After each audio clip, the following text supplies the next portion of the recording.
Okay, this is another lesson on articles where we look at them in more detail.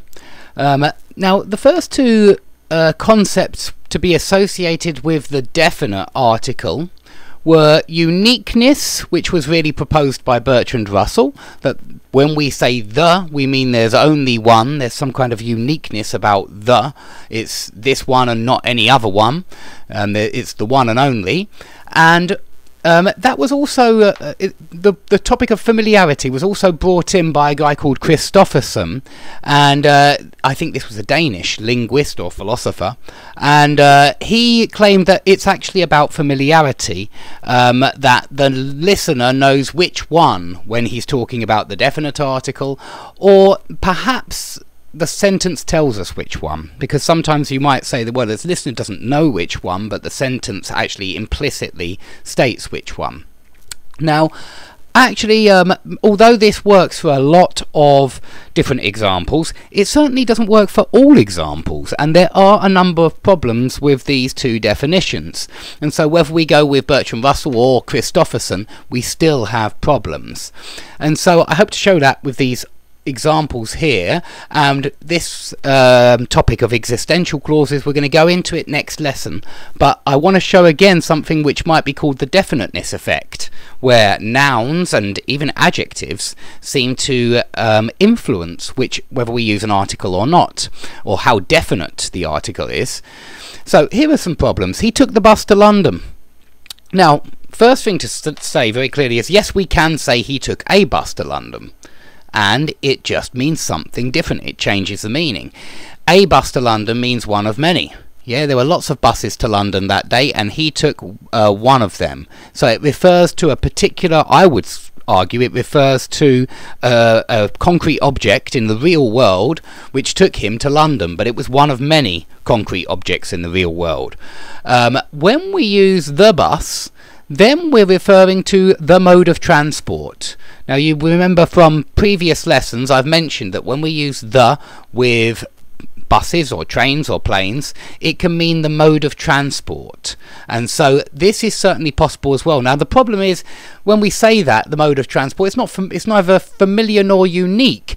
You might argue that as a class defined among other classes, it becomes familiar. We know which one because we know which class among other classes.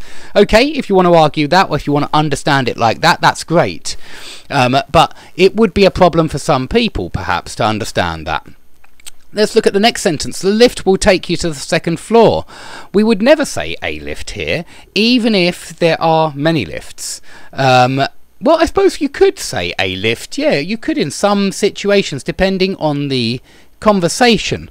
Perhaps you're describing I mean, if you don't have one concrete one in mind, then perhaps you would say, yeah, a lift will take you to the second floor. There is a lift, certainly in existential clauses, there is a lift on this floor somewhere, and the lift will take you to the second floor.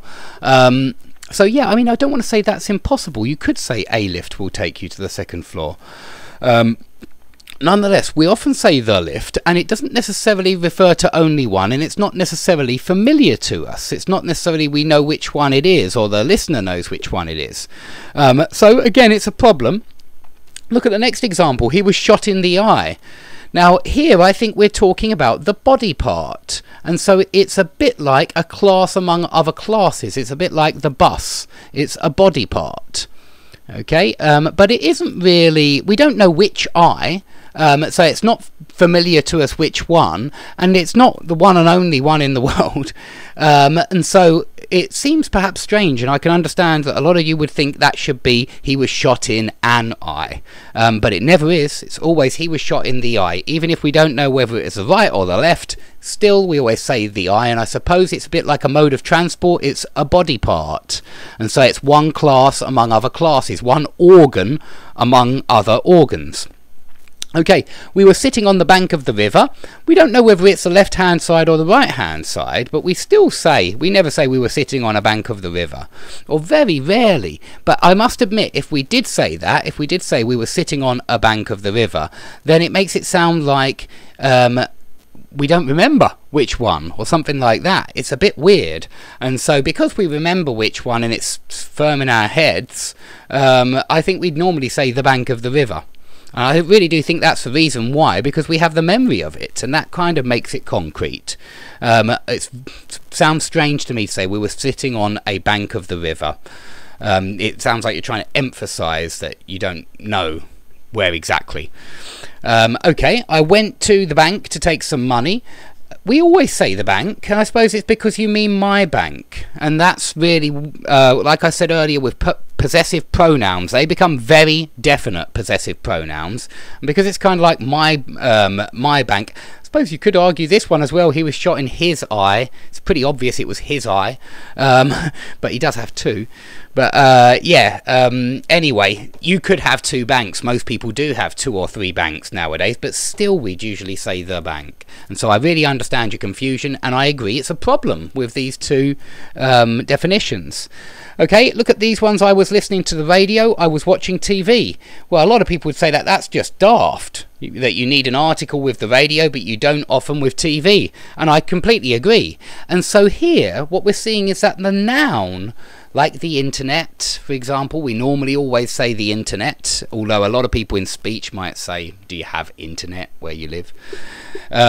So yeah, I mean, I suppose with nouns, they do have a definiteness effect. They do alter whether to use an article or not, so that's something to be aware of.